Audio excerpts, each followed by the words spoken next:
Welcome back, I'm Helen. I'm James. And if you're new here, we are global nomads, and in 2024 we sold everything we owned to retire early and travel the world full time. So today we are going to talk to you about our Nomadversary. Woohoo! 2 years, actually almost 2 years to the day that we started this journey and this adventure, and what an adventure it's been. And we wanted to talk to you about, we did a similar video to this last year, and we wanted to talk to you a little bit about what's changed. Have we changed our feelings in 2 years? Have we changed what we do? And hopefully give you some pointers if you're thinking about this, and you can let us know in the comments if you agree or disagree, if there's things that you do the same as us or don't do the same as us. That's all good. Perhaps we've given you some ideas, or perhaps you can give us some ideas. We're still learning 2 years on, that's for sure. Definitely, for sure. So since our last Nomadversary, what have we been up to? And if you haven't watched that video, sorry to interrupt, then you should go and do it. We'll link it, or he will anyway. So after leaving KL, which is where we were this time last year, we did our medical in KL. Then we went through Thailand. We did some stops in Thailand, in Bangkok. We went to Chiang Mai. We went to Chiang Rai. We did a couple of elephant camps.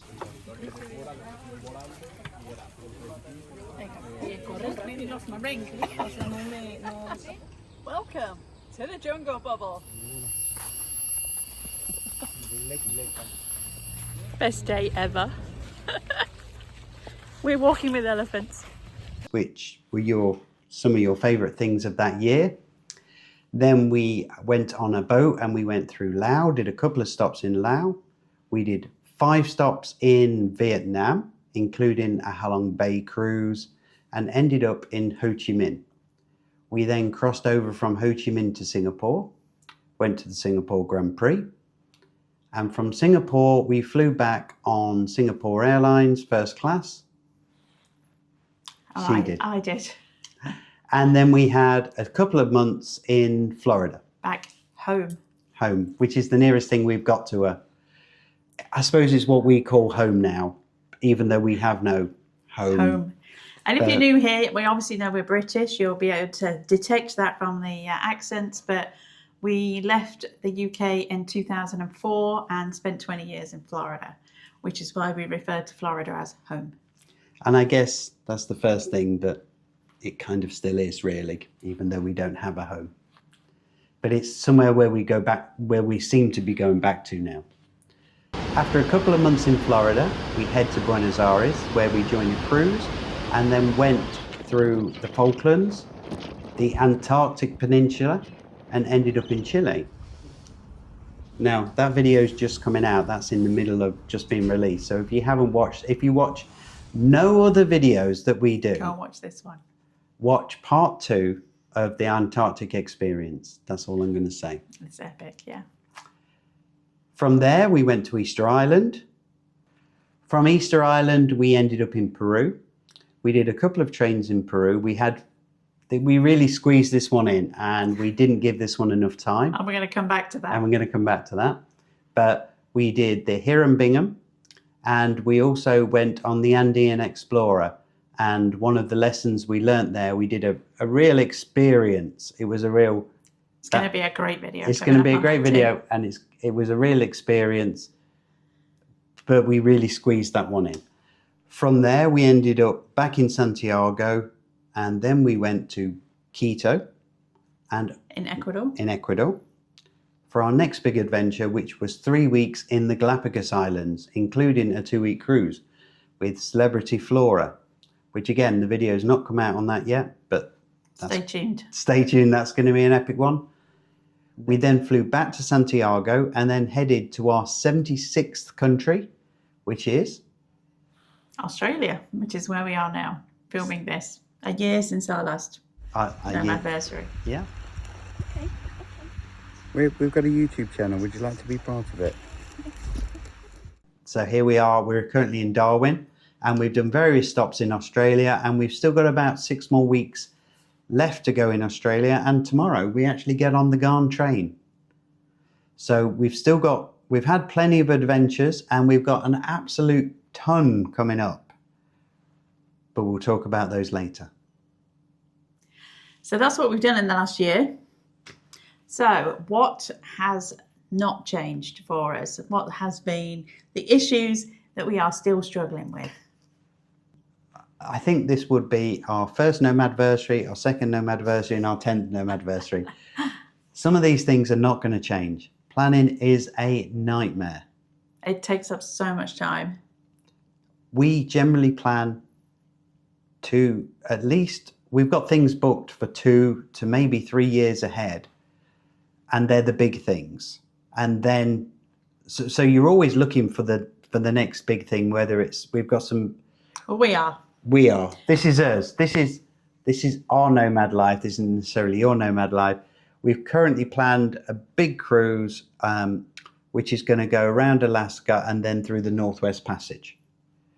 And that's all planned, and that then upset another plan. This is all for next year. For next year. So some of the big stuff you're planning all the time. And then you get into the little stuff, like at the minute we're booking Saudi Arabian hotels and Indian tiger safaris. Again, for next year though. For next year. The planning really though is like never ending. And then you get this bit of planning, that's what I was going to say. Yeah. Which is you're in Darwin. What are you going to do in Darwin? Then we go to Adelaide. What are we doing in Adelaide? The hotels are all booked, but the actual activities, what you want to see, what are the things you don't want to miss out? What do we need to book? It's never ending. I think partly this is down to us, and we're going to touch on this again in a bit, but we have been traveling still reasonably fast. We thought we'd slowed down a bit more this year. Spoiler alert, we haven't.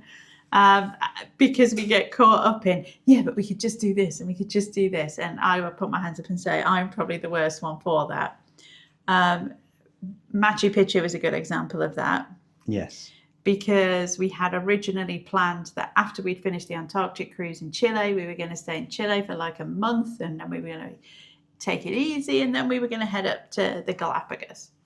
But then it kind of went to, but we're this close to Peru. We could just go to Machu Picchu while we're there. And Easter Island. And we sort of squeezed them in. And so, a lot of it is our fault that we are probably still moving too fast. That's our style of travel. We like to be doing things. We like to be seeing things. We are not the people that are going to say, I'm going to go to X, Y, or Z for a month and sit in an Airbnb and then live like the locals. I'm going to touch on that again a bit later on as well. But we like to go and do and see things. And that means a lot of planning. And I think the other issue is that we've been doing this for 2 years, and we said this exactly the same last year. Our bucket list does not seem to be getting any less buckety. You didn't even know the Northwest Passage was on it until I suggested that cruise. No. Next year. But so then we just seem to keep adding things that we want to do, which I guess is good because we're still excited about doing things, even 2 years on. Is there anything that doesn't excite you that we've done this year? No. I mean, we've done some absolutely amazing things, especially in the last 4 months. Just incredible experiences. And I don't regret any of them, but I'm pretty knackered. Honestly, I'm pretty tired. And again, we're going to come on to that a bit later on as well about what we're going to hopefully try and change next year. Maybe. So we said it before and we'll say it again, planning. Don't underestimate how long it takes up of your day, and just finding hotels, or if you stay in Airbnbs, finding Airbnbs, researching where you want to go, how long you want to get there for, how you're going to get there, how long you want to be there for. All of that stuff takes up so much time. And as we rushed the planning for Australia. Yeah, we made some mistakes. And we've made some mistakes. A couple of big mistakes in terms of things that we couldn't correct. Yes. We had to go with them and make the best of it. If we'd have had more time, we wouldn't have made those mistakes. No, or more energy to put into it. Well, before we started this, and we just used to take vacations, even if it was a long vacation. Like a few years ago, we went to Vietnam and Cambodia for like 4.5 weeks, and this is while we were still working. And I think I literally spent 8 months planning for that 4 week trip. Mhm. And now it's like we spend a week planning for a year, like a year, or, it feels like, and then we try and go back and fill in the gaps. It's just so much time, and I know lots of people talk about that, but yeah, the first world struggle is real. When you're thinking of booking 40 or 50 hotels a year, several trains, maybe some cruises, 37 flights, I think we booked for next year. Yeah. And I think I hear people say this, even if you are a person that goes and stays a month somewhere, it's still a lot of planning and a lot of research. And so, yeah, that hasn't changed. Year 2, that still hasn't changed. And that really links into the next kind of 2 points, which is, for me especially, the FOMO, the fear of missing out, is real. Like I'm totally the world's worst for it. And James always saying, no, we just need 2 days off. And I'm like, yeah, but we might miss this while we're here. We might never come back here. We need to do this. And actually, we're in Darwin right now, and we haven't actually done really anything here for 5 days, apart from walk around the downtown. That's kind of it. And it's killed me. Like, that's really hard for me to be like, no, we need to be doing something, seeing something. But the decision fatigue from that is... And I'm going to put that in perspective.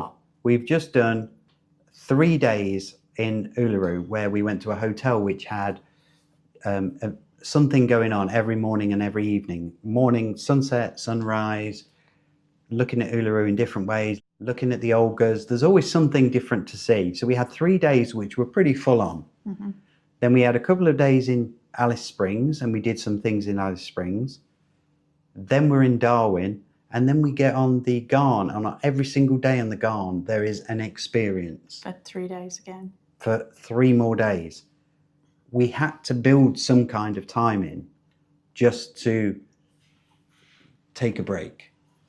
And that was here. And as John Bon Jovi said, though, I'll sleep when I'm dead. I'll sleep when I'm dead.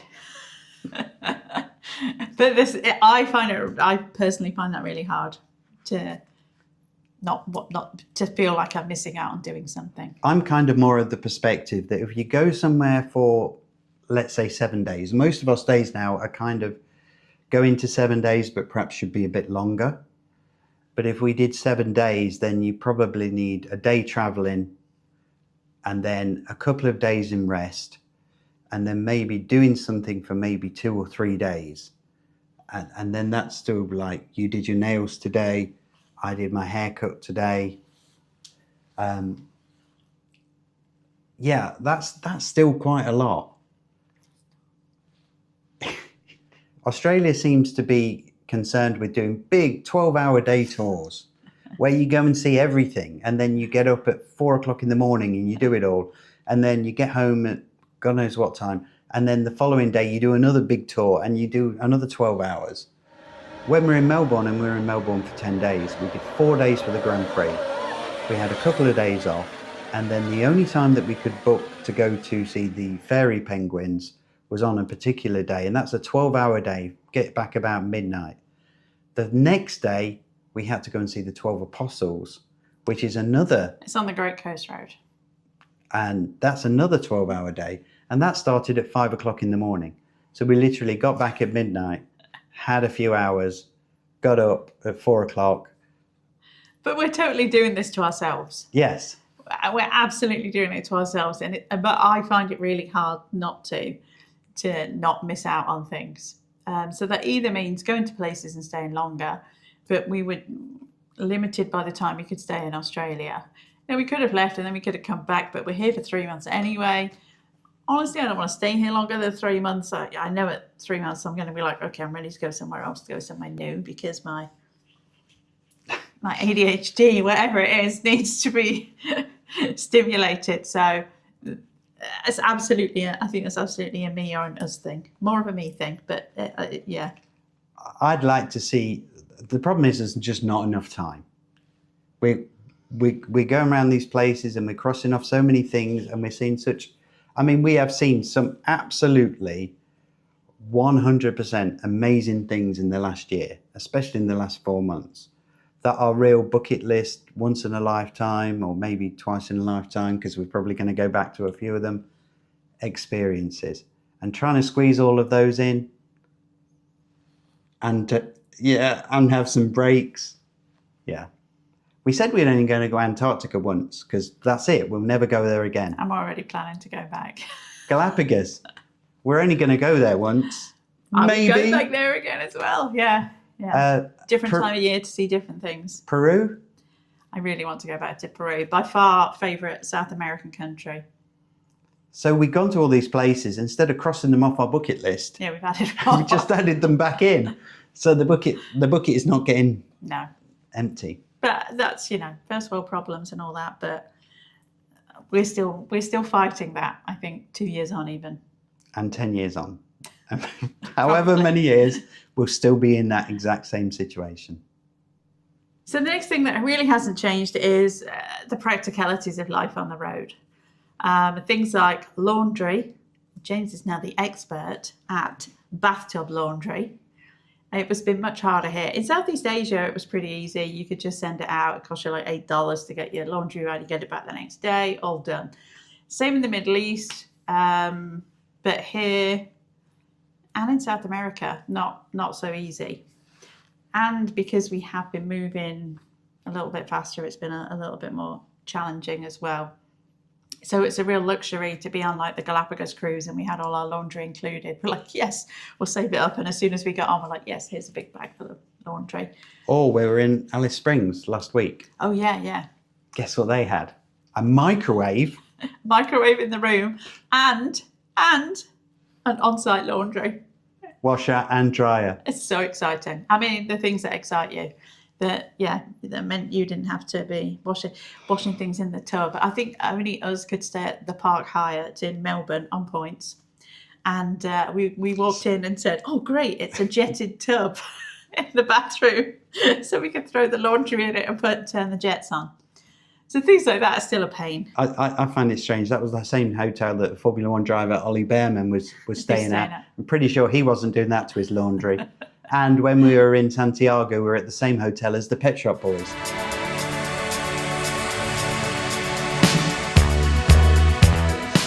And I'm pretty sure they weren't doing that with their laundry either. They weren't either. So, never know.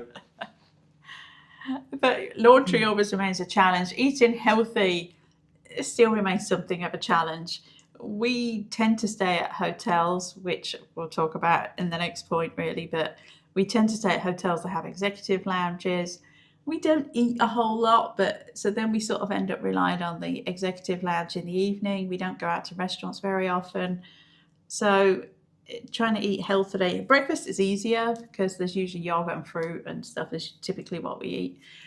But in the evenings, that can be a bit more challenging. And honestly, we typically don't eat lunch very often. No, we just really have 2 meals, don't we? We have a big breakfast generally, which is fruits, yogurts, big breakfast, not generally cooked. But eating healthily still remains a bit of a challenge. I think we're not that bad at it, but it can be more challenging than if you're at home and have access to a cooker. And if you're in an Airbnb, it's a little bit easier if you've got access to cooking facilities. But even there, then you've got the decision fatigue of where am I going to go and buy food? What am I going to buy? What am I going to eat? Do you need a car to get the groceries from A to B? Yeah. So there's pros and cons to both on that as well, I think, really. Yeah, and we'll use last night as an example. We went to the executive lounge and we had what they had, which was like spring rolls. Wasn't a great executive lounge. No, this is not the best executive lounge to use. We're at the Hilton Darwin and it's okay. So we went downstairs to eat and honestly, the cost of the meal was about 160 Australian dollars. I had a soup and they actually took that off because it wasn't very good. And risotto.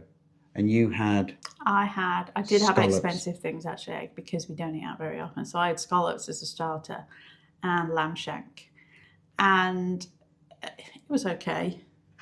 But part of this is it's Australia and it's expensive here. And to be fair, just if you go and get takeout here, like takeout Chinese, so a dish and some rice is like 24 Australian dollars. So I think my lamb shank was 50, so it was more, but I wanted proper food. I didn't want takeout food, which is why we went there. And when we go on a cruise, obviously cruises, they provide all of the food for you, and so you're eating out every single night there. Then it gets really repetitive. And so we have, like next year, I think we have 3 months booked on cruise ships, all different ones.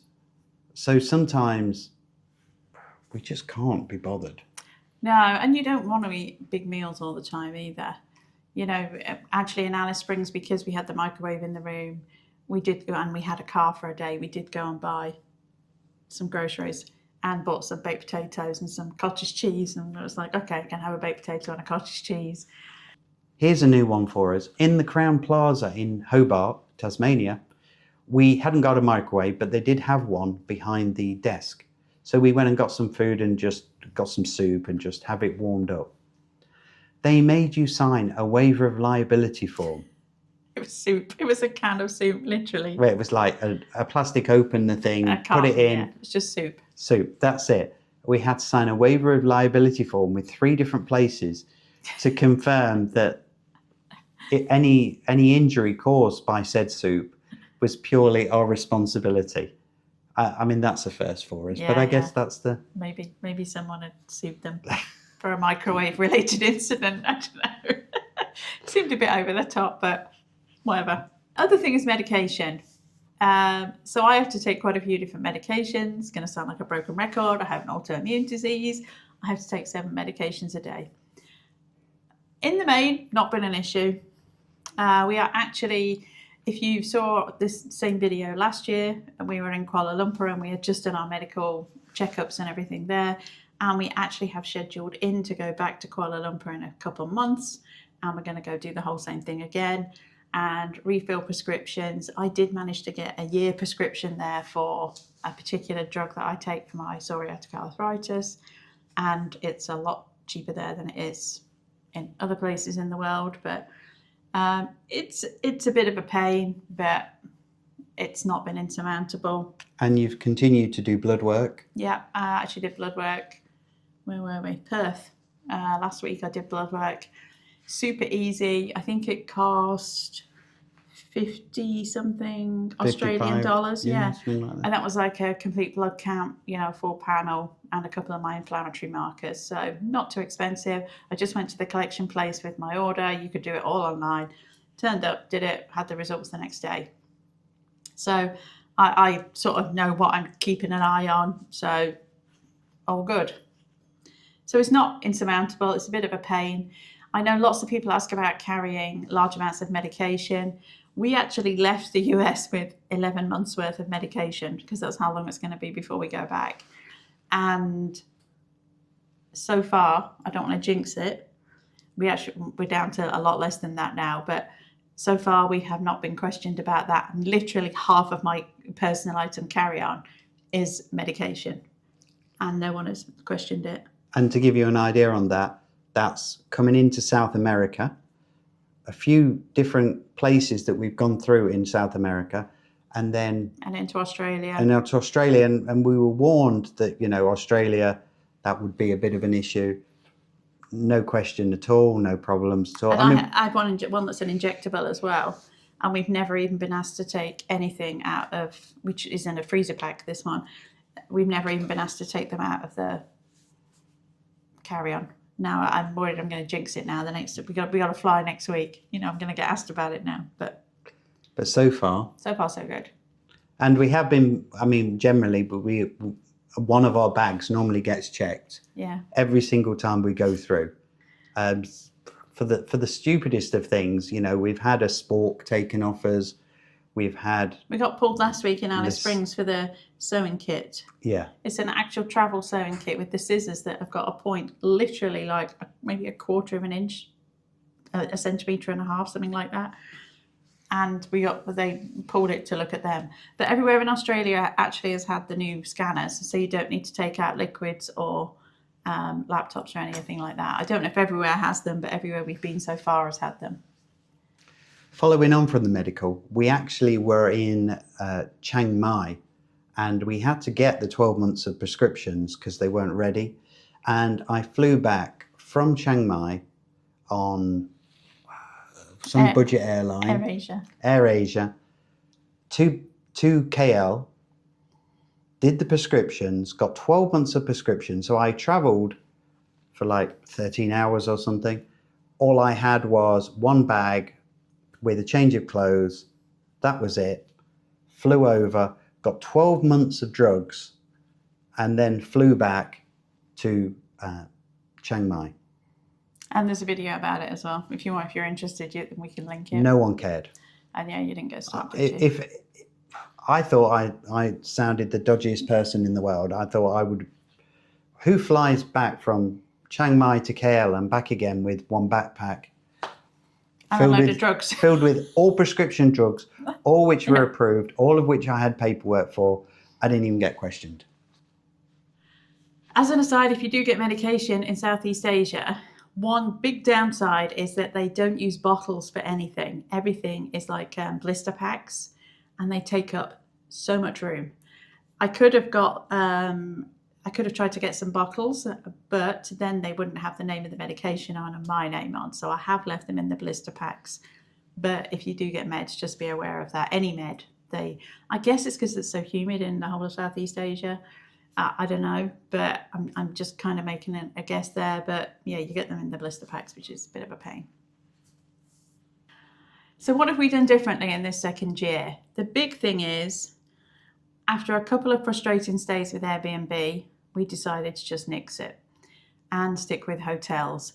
The one exception to that is Leicester in the UK. We're going back to the UK later on in the year. There are no good hotels that we could do. There are good hotels, but nowhere you'd want to stay for 2 months or. Yeah, we're there for about 6 weeks. 6 weeks. It's not practical to just stay in a hotel for 6 weeks in the middle of Leicester. So we have got an Airbnb. That is the only Airbnb we've booked in the last year, and we've got no Airbnbs planned for the following year. When we go back to Florida, we actually have stayed and are going to stay in an old neighbour's house. They have a second rental home there. And so it's literally 2 streets over from where we used to live on the same subdivision. So it's kind of an Airbnb, I suppose, kind of a rental, but we know them and we know the house. And so we know and where it's it got is. some of our things in there. So. And they kindly have got things in their closet that we left. So yeah. That's the only exception. Yeah. So I think we're officially team hotel. The things that we like in a hotel are we like a separate room, like a sofa, so you've got a bit of more space and we're not sitting on the bed. We would love a microwave. We'd love a washing machine. We'd love a balcony. Yeah. We don't generally get those things. No. We did have a balcony in Perth, but they're all closed. I think the Australian seem to have a thing about you can't be trusted on a balcony. So they were locked. So the balcony was there, but you couldn't use it. And we went somewhere else that was the same case as well. Yeah. Sydney did have a balcony. Yes, and we could go out there. Yes. Yeah. But no. So I think the jury, the verdict is in. The decision has been made. We're not doing Airbnbs. Hotels are just a lot easier you know what to expect. If you've watched us before, you know we're big points hackers. And so we tend to stay in chain hotels. Not always, but we have made some exceptions to that. But it means you typically know what to expect. And places like Hyatt, we tend to get an upgrade. Not always, but we tend to get an upgrade. Hilton, but again, not always. It hasn't happened here. But you know what to expect. You know that there's going to be a Hilton Serenity bed, I know I can ask for an extra pillow. I have neck issues related to my thing. So yeah, I'm a princess and I need like 3 pillows. So there's those kind of things that are standard. If the bed's not comfortable, you can ask them to put a topper on, or it alleviates some of those unknowns. It makes our life easier. Yes. Because generally there are certain standards that everyone's got, and if the room is noisy, they'll move you to a different room. If the bed's too hard, they'll make it a bit softer for you. If you want some water, they'll bring you some water. Yeah. Team hotel. So we are still team carry-on only. Kind of. Modified. Everything that we use in our day-to-day lives, our clothes, our toiletries, our electronics, are in our carry-ons. I was having a hard time with souvenirs. Not going to lie, hands up, and with my carry-on. You know, I've made no bones about this. I love the concept, but I have a hard time with it because I want to bring more clothes. And anyway, and it was especially challenging when we left in December because we were going to Antarctica, and then, which was obviously very cold, and then we were going to the Galapagos, which was very hot, and so we needed these sort of extremes of clothes as well. And yeah, ultimately, I want to buy the odd thing here and there. We make no bones about the fact that one day we will have a house again and settle down somewhere. I don't know when or where that will be, but I like the odd souvenir. And so we have taken to a couple of times, we've bought a suitcase, we'll put them in there, and then we're going to ship it back. We actually did that last year from Thailand because I wanted to buy a wooden elephant, and we just put it in a case. And there's a company called Send My Bag that we've used. There's lots of them out there. There's a few, I won't give you the names. We use Send My Bag, and you can package it up and then they will ship it back to wherever. And we actually had it shipped to our neighbours in Florida for that particular one. We're going to do the same in Sydney. I've accumulated a couple of things. A couple of things. So we actually left it in Sydney, and when we finished our little tour here in Australia, we're going to ship that back as well. So that's one thing we've done differently. I just stopped fighting it. You know, I'll talk a little bit about what I call nomad snobbery. If you are watching this and you are probably on some of the slow travel or nomad pages where people on there love to talk about they're real travellers, not tourists, because they stay in one place for longer and live like the locals. Well, just my 2 cents, spoiler alert, you're not living like the locals because you don't live there. You might think you are. You might go to a coffee shop, but most locals are going out to work and living. Riding a moto. And most of you are not doing that. Most of us, we're not doing that. No matter how much you might want to think you're living like a local, you're still a tourist at the end of the day. And I don't really get where that sort of snobbery comes from. Like, I'm not proud, I'm a tourist. You know, I happen to be a long-term tourist maybe, but we're still tourists at the end of the day. And the other little snobbery is like, you can't be a proper traveller if you don't have a backpack. Sorry, I'm never having a backpack because I can't manage it. I can't walk with it. I'm always going to have a rollerboard case with another bag. And actually, we did have backpacks that we used on top. I never ever put it on my back, and I hated it. And actually, I love the bag I now have. You have a backpack. I do. But you never put it on your back. No. Because it goes on top of the rollerboard. And it's too heavy. Unless you're an airline, and then it's well under the 7 kilo limit. And yeah, both of those bags are always full. And so be it. So be it. I travel with my thingy hairdryer brush. And yeah, it takes up loads of room. It's a pain in the neck. But you know what? I like to do it. I like to use it. I'm not prepared to give up every last little thing and live like I'm camping for the rest of my life just because I can then be a nomad because I've got a backpack. I do take luxuries, and I'm never going to have just a backpack. Can't do with the amount of medication you take. No, that would be half full of just meds. So, and I'm not afraid to admit it. I think I felt quite pressured when we first left that you should sell everything. You shouldn't have a storage unit, and you shouldn't have souvenirs. You shouldn't have a carrot. You should only have like a backpack, and it should be no more than like 3 pairs of underwear and 2 t-shirts, and that's it. That's all you need to live. And no, just do you, and don't be afraid of that. And I feel like I've embraced that more in the second year, and I'm just embracing that this is not who I am. I'm not super minimalist. I want to wear makeup. I want to do my hair. So guess what? That's what you're going to do. That's what I'm going to do. So my big message here is you do you. And if you want to be I stay in somewhere 2 months and only take 2 pairs of underwear and 3 t-shirts, I guess swap that around, whatever you take, then good for you. Good for you. It doesn't make you any better than me though. And vice versa. You know, do you. That's all I'm saying. So I think we can both confirm that the biggest change that we've made this year is our philosophy, which we've talked about so many times, that we will die with zero. If you haven't read the book, please go ahead and read it. I'll put a link to it in here. But the philosophy of that is that any experiences or anything that you want to do, you need to go and do them. Don't sit there leaving your money in a bank account for 20 years. And then when you're old and decrepit, then you decide you want to go in a Zodiac and go to Antarctica and miss out on the 20 years and have those experiences in your head. You might not get to that age. You might die with a pile of money in the bank because, let's face it, we don't know what's going to happen in life. And to have the memories early means that they're always in your head. We've done some amazing experiences and we still talk about them. We talk about our trip in 2022 when we flew Emirates first class, all on points, and we had 6 weeks away, which was, we were working, and it was our longest trip ever. And we still talk about it now.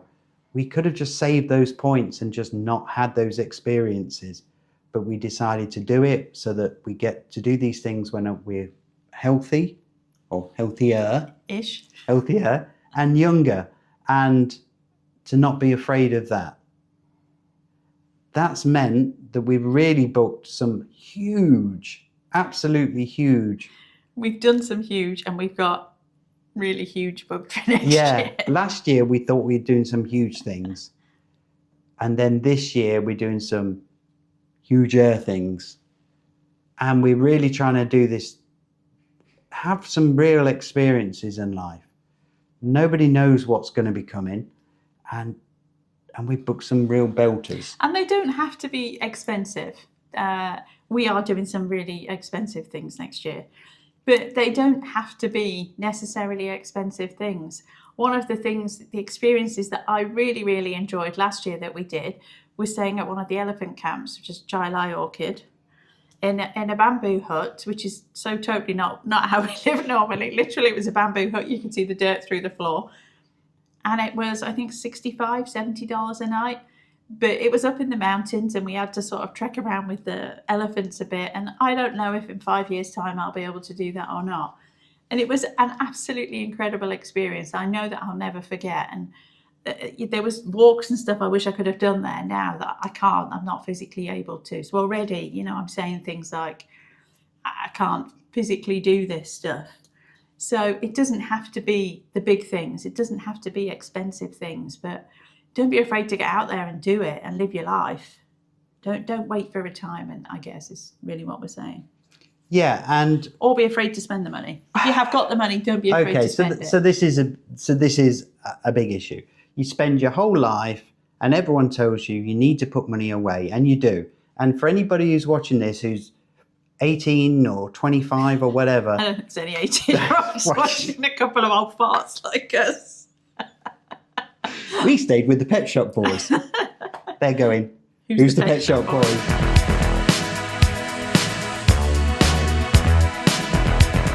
Put your money away early, invest it, do whichever way you want to. But if we could have gone back and told our previous selves, we'd have put more money away when we could. But now you've got your money and you've actually got to spend it. You've obviously got to be sensible about it. You don't want to get to a point in 2 years' time where you're going to be broke. Hope that's not going to happen to us. We have a plan. We don't have a financial advisor, but we do have a plan. It's worked so far, and I suppose the only time we're going to know if it is going to work is in the future. But that plan is to spend more than 4% of our capital to make sure that we have some amazing experiences. And as Helen said, they don't always have to be the most expensive experience, but they're truly epic experiences. And sometimes we're having so many of these things that it just blows my mind. It absolutely blows my mind, some of the things that we've done in the last year. I do not regret any of the experiences that we've done so far. And unfortunately, there's some of them I want to go back and do again. So I think one of the biggest things is that last year we thought we were doing some big stuff. Next year we're doing even bigger stuff. And I think that we've loosened the purse strings and learned from our mistakes. We will continue to evolve, I guess, on that situation. So one thing that we are going to change, though, next year, we are going to slow down. We said this last year. We are going to slow down. We have to. I think much as, we love doing stuff, but there are times where we've got to do things and we're like, I'm really enjoying this, but I'm really, really tired. And then you're kind of not enjoying it as much as you could do. So I think next year we are going to plan in going back to Florida a couple of times, mainly because it gives you a mental break. We've talked a lot about the planning and the constant decision making and how you're going to get somewhere, where you're going to go next. How do I get there? What public transport do I need to use? How do I get there in a car? Where am I going to eat tonight? All of those decisions are like every day. Where am I going to do laundry? All of those decisions are every day. Well, tonight I'm doing laundry. You are after this? In the bath. As soon as we've done this. And what we found going back to Florida last year, and the UK to a certain extent, we're really only going back to the UK to visit family. We make no bones about the fact we don't really plan to ever really want to live in the UK again. It's not home anymore. We enjoy Florida. We like to live in there. And so the biggest thing it gives you, though, is a mental break and a break from that decision fatigue. So I think we're going to plan in more than we'd been going for like 18 months before we went back to Florida last year. And we were only back 7 weeks. And by the time we sort of met up, we had family come over, met up with friends and stuff, packed for the next time we were going. It was like, it had gone. It went so fast. So I think we're going to try and build in a couple of visits back to the US next year, just to give us a bit of a break. So that's probably the biggest change we're going to make.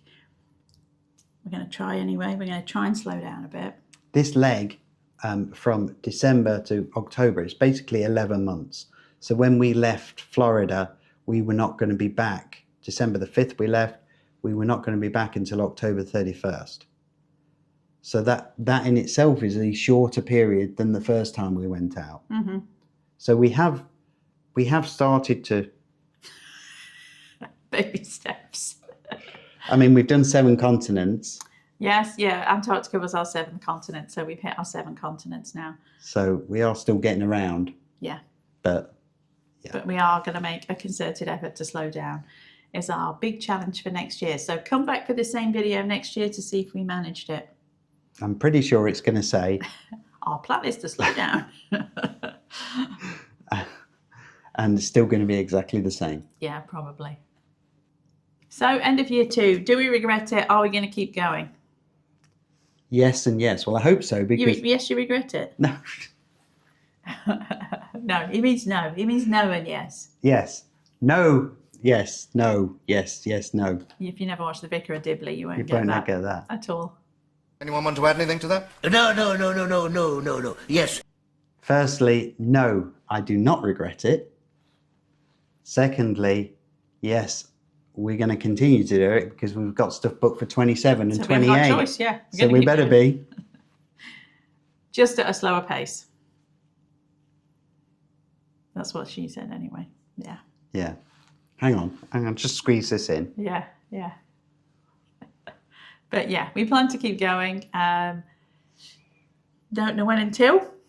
No, we don't regret it. We've done things that I think we do differently. Like we said, we're going to try and make some changes next year.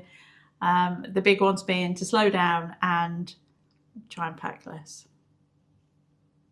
And I think the biggest thing that I would leave you with is to say that some of the decisions that we've made that got us to this point are really, really stupid. Mm-hmm. I'll give you a couple of examples. I was a bank manager with a company car and health insurance in the UK. I was head of a HR unit with a company car and private health insurance and pensions, company pensions, all Company of that pensions, non-contributory company pensions. When did that ever stuff. Yours exist was, anymore? yeah, yours was. And we gave all of that up to go and set up a flower shop in Florida. With a 5-year visa. With a 5-year visa, selling our house, selling our car, or selling... We literally sold everything. everything. We did it, yeah. And then stuck what we had left and stuck it in a thing and stuck it in a pot and just went to Florida. Now, why did we do that? Felt like it. No, we did it. I actually had injured my back and was watching a TV show, they were quite popular back in the early 2000s about moving to Florida. And we'd already been to Florida a few times on vacation. And James came home from work and I went, do you know what we should do? We should move to Florida. That's what we should do. So we did. 6 months later, we were there. I look back on it now. We didn't have the internet much really in those days. There was nowhere near as much information available. We just kind of went with it and went, we'll make it work. And if it doesn't, then we'll come back. And it was so gung-ho. Flower shop. It was very gung-ho. We knew nothing about flowers. Nothing about flowers. We knew nothing about running a business, apart from business experience in the corporate world. But yeah. Everything was new. Now, if you wrote that down on a piece of paper... You'd think we were mad. You'd think we were mad. During COVID, everything closed. We just kept going. Mm-hmm. Florida was a bit more relaxed, to be fair. Mainly out of desperation than anything else. It was, yeah. But if you wrote it down on paper... And we had to move premises. And we had to move premises during COVID. Our landlord was... I won't say the word. Yeah. If you can't say anything nice, don't say anything at all. And then selling that all up and then going to be a nomad and living wherever in the world in a hotel or an Airbnb or whatever. Pretty sure lots of people thought we were mad doing that as well. I know that when I told people I was leaving the bank to go and move to Florida and open a flower shop, everyone thought I was insane. And all I would say to you is that sometimes the most insane, stupid, crazy idea that you could possibly do. If it feels right, do it. Yeah. If you go for it, we went for it. We did. We were not going to fail. 100%. There was no way we were going to fail. And sometimes you just have to make the stupid decisions and then look back at them and go, it was the best thing we ever did. There is no way we would be in this position if we'd have still been in the UK. No way. So I'd just like to say, if you're ever considering doing this, do your due diligence, do your research, watch a ton of YouTube videos. Make sure you have as much money as you possibly can and do everything, but sometimes your decision, everyone else will think you're mad. Normally, you're on a good one then. When I left the UK, one of the consultants I used to work with gave me a card and it said inside, feel the fear and do it anyway. And I still remember that. 20 odd years later. 25 years later, nearly. Can't remember much else from 20 odd years ago, but yeah. So yeah, what you said, if you're thinking about doing it, don't be afraid. Maybe it'll be the best thing you ever did. So I hope you enjoyed some of our pearls of wisdom. I'm not sure there were pearls of wisdom, but just, we're Pearls of stupidity, kind of talking mistakes. off the cuff, how we felt. We're keeping it real. Let us know in the comments if you are thinking of becoming a nomad, agree with what we said, disagree with what we've said, and enjoy life. And this has come at the absolute ideal opportunity. We're going to link our Antarctica video in this one. We'll link a couple of videos, but the Antarctica, if you don't watch another video, watch the Antarctic video, because less than 1% of the population will get to Antarctic and actually see it. And that is such a shame, because it is truly one of the most amazing places that we have had the experience of going to. It's very special. Like, subscribe, hit that notification bell, and wherever you are in the world, you're here for a good time, not for a long time. Make a stupid decision, and we'll see you in the next video. Bye for now.